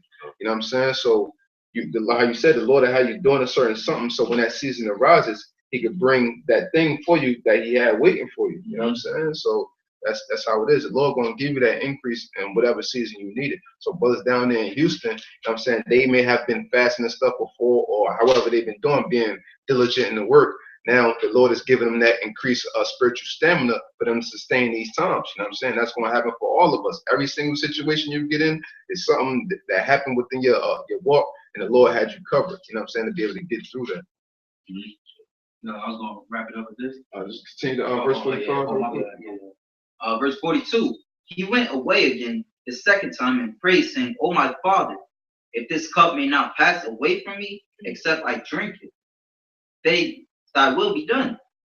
So what? So when that time comes, I'm saying, if we gotta be put to death, Esau got our head in the guillotine or something. You know what I'm saying? We gotta say, Lord, deliver me out of this situation. But hey, if this is your will for me to go out like this, let me be a martyr for your name. Just have a spot for me in the heavens. You know what I'm saying? That's all, man. So we all gonna face that lot. We all gonna face these times, man. So we have to be prepared, because as we get into Hurricane Harvey is a shadow of things to come. That just means much more death, much more destruction, many more plagues, and the suffering is gonna come, especially upon the prophets, man. Double something for us, really. Go ahead. And he came and found them asleep again, for their eyes were heavy. And he left them and went away again, and prayed the third time, saying the same words. Then cometh he to his disciples, and saith unto them, Sleep on now, and take your rest. Behold, the hour is at hand, and the sons of man is betrayed into the hands of sinners. If I could add, and that goes to show that you in this truth by yourself. You know what I'm saying? Because the disciples couldn't even stay awake, to pray with Yahweh Shah. You know what I'm saying? He had to deal with that. You know what I'm saying? He wasn't alone because the Father was with him, but he had to deal with that physically by himself. So just like we got a brotherhood, but when it comes down to our particular situations, we're gonna have to deal with our lot by ourselves through the spirit and power of Yahweh Bashem Yahweh Shah. The relationship that you build with the Lord is very important. Just like Ward quoted earlier, his favorite scripture, have thy faith, have it to thyself first. Because in that time, that's when it's really going to count more than anything. You know what I'm saying? But you can write it up. Yeah, brothers can harp in. It's a little couple of verses, but this is 2nd Esdras chapter 15, and I'll start at 13, because the Lord ultimately is going to bring destruction to Babylon. And if you don't know what Babylon is America. United States of America, code name in the scriptures is Babylon the Great, the daughter of Babylon. All right. It says 2nd Esdras 16 and 13. For strong is his right hand that bendeth the bow. His arrows that he shooteth are sharp and shall not miss. When they begin to be shot into the ends of the world, behold, the plagues are sent and shall not return again until they come upon the earth. And that's what the Most High have done. Going to 2nd Esdras 9, he's now beginning to visit this earth in which he made. The Most High sending plagues on this earth, man. And guess what? They're not going to be, every plague that he sent is going to be fulfilled. So I'm going to read that again. It says, behold, the plagues are sent and shall not return again until they come upon the earth. So we got more. Remember, this hurricane, Harvey Davis, is a shadow of things to come. Verse 15, the fire is kindled and shall not be put out till it consume the foundation of the earth. Like as an arrow, which that arrow represents the missiles, it says, like as an arrow which is shot of a mighty archer, returneth not backward. Even so the plagues that shall be sent upon the earth shall not return again. Woe is me, who shall deliver me in those days? And that's Esdras seeing the vision that the Most High gave him. He got shook up a little bit. He said, woe is me. Because Esdras also knew that he was going to be reincarnated in his day. So Esdras is back, whoever he may be, right? Verse 18, the beginning of sorrows and great mournings. Are we not in the beginning of sorrows and great mournings? You got sedition among men. You got this rumor of war, World War III. You got the mark of the beast is at hand. You got famine out there in Venezuela. You got all types of shit going on throughout the earth. The plagues are sent. And guess what? It's more plagues to come, man. It says the beginning of sorrows and great mournings. Wasn't that black woman mourning? What's she mourning? My kids are cool. It says the beginning of famine and great death. The beginning of wars. Hey, great death. Like you brought up the article, they said they don't know how many people died. So basically they're expecting more people, to show up dead, man. Yup. Jake don't understand that this thing gonna get worse, man. She's talking about how kids is cold. They're gonna be cold without a damn pulse soon, man. It's gonna get way worse than that shit, man. Talking about your kids is cold. That's light affliction, man. Hey, the Lord said, pray not your flight be in the winter. I mean, it says the beginning of famine and great death, the beginning of wars, and the powers shall stand in fear, the beginning of evils. What shall I do when these evils shall come? Behold, famine and plague, tribulation and anguish are sent as scourge for amendment. But for all these things they shall not turn from their wickedness, nor be always mindful of the scourges. Hey, so this stuff is happening for people to change, but they're not going to change. Lord said, why should he stricken them anymore, right? And it said that all those things are for amendment, man. So either way, you got to pay for your sins, man. You're either going to make amends by, giving true diligence to make up for your sins, or you're going to make up for your sins with those destructions of the prices of death, man. How that scripture go? They shall know death. You know how it's going. The same shall know that the death by pain. Right. You're going to pay either way. Yeah. Verse 21, behold, victuals shall be so good cheap upon earth, that they shall think themselves to be in good case. And even then shall evils grow upon earth, sword, famine and great confusion. For many of them that dwell upon earth shall perish of famine, and the other that escape the hunger shall the sword destroy. Yeah, if I can say this, man, the victuals shall be cheap because all these stores is gonna set their prices low so they can try and get their money back, man. When they going out of business, everything must go sales, man. Half cut prices and shit, so they can try and balance out when they sell their shit off, man. And Jake gonna be eating it up. Jake enjoy sales.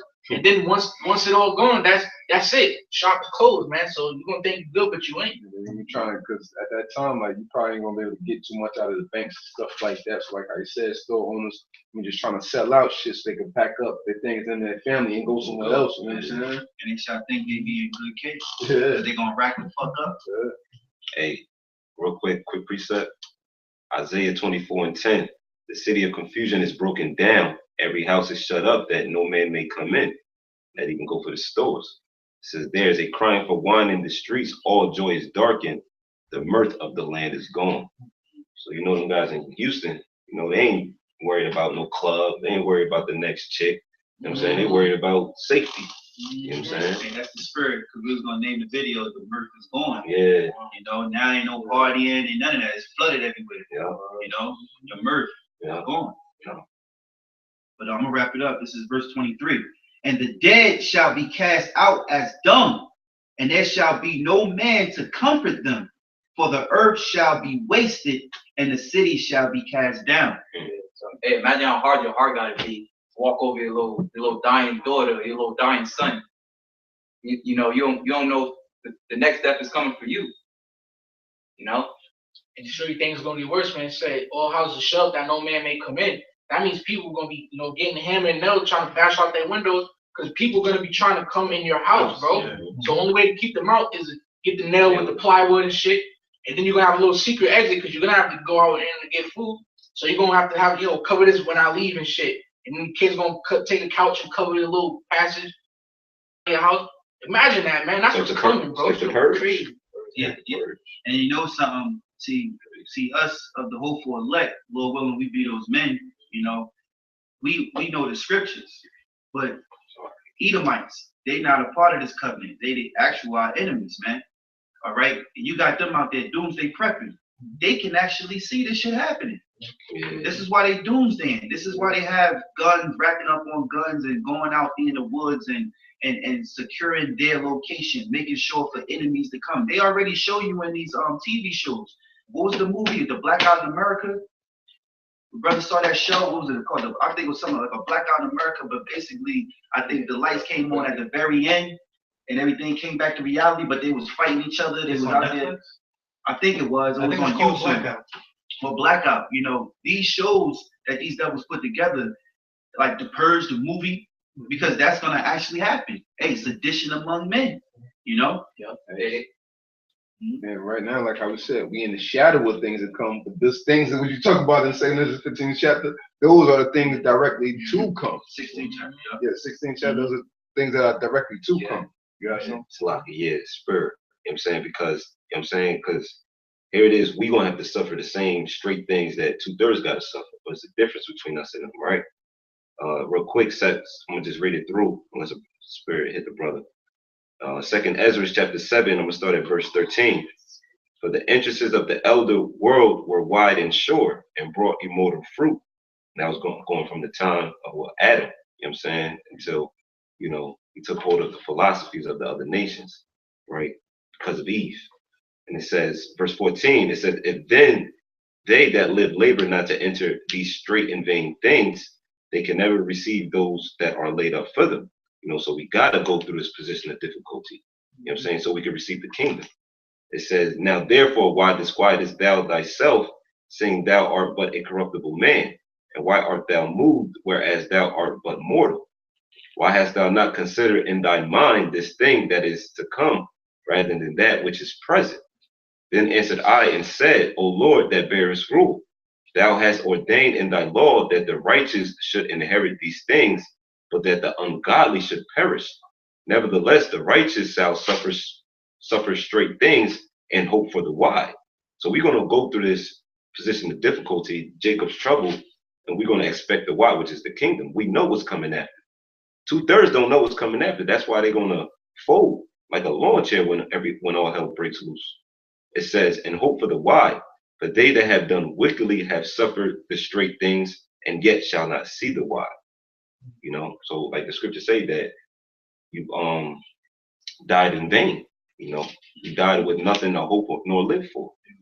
He was born in vain. That's what it was. It's a lot. Yeah, you know, so hey, with that, man, you know, let's continue to stay, you know, diligent toward this work. You know what I'm saying? We ain't just in the shadow of things to come. I'm saying it's much greater evils, you know, that's going to befall this earth and befall us as men of the Lord. But we got to embrace our faith, you know, embrace our stead and our lot. And Yahweh Shemel Shah, continue to push forward, continue to strive forward day in and day out, you know, and just as well as, you know, we make these scriptures a part of our everyday life, reading, doing these shows, you know what I'm saying, during the week, going out there in them highways and byways a week. Take this opportunity while we in this Day of Atonement to have your mindset that I'm gonna make this a part of my regimen, just how we live the scriptures, because this is our heritage as well, you know, to fast. You know what I'm saying? Hey, another side note, don't break the fast eating the bucket of chicken. You know what I'm saying? Don't break the fast. It's just advice. Don't break the fast eating a bucket of chicken. You know what I'm saying? You're supposed to break the fast the right way. I know this brother got a certain regimen. You want to mention yours? No. I'm just gonna say to add on the brother, if you go and eat big, you're gonna get constipated. You're gonna fuck yourself. You're gonna fuck yourself up. Yeah. It's all spiritual. But one, you know, you don't want to be counting down to the last seconds. Yeah, I can't wait for it to be over. And then you don't want to be sitting there with a big ass plate of food. Don't eat no Snicker bar. Yeah, you know what I'm saying? Like, you got to keep it spiritual. You know what I'm saying? We preparing ourselves. We preparing ourselves, so you don't want to just be like the average person and just, oh, now it's time to eat. Oh, that's some nigga art shit. You know what I'm saying?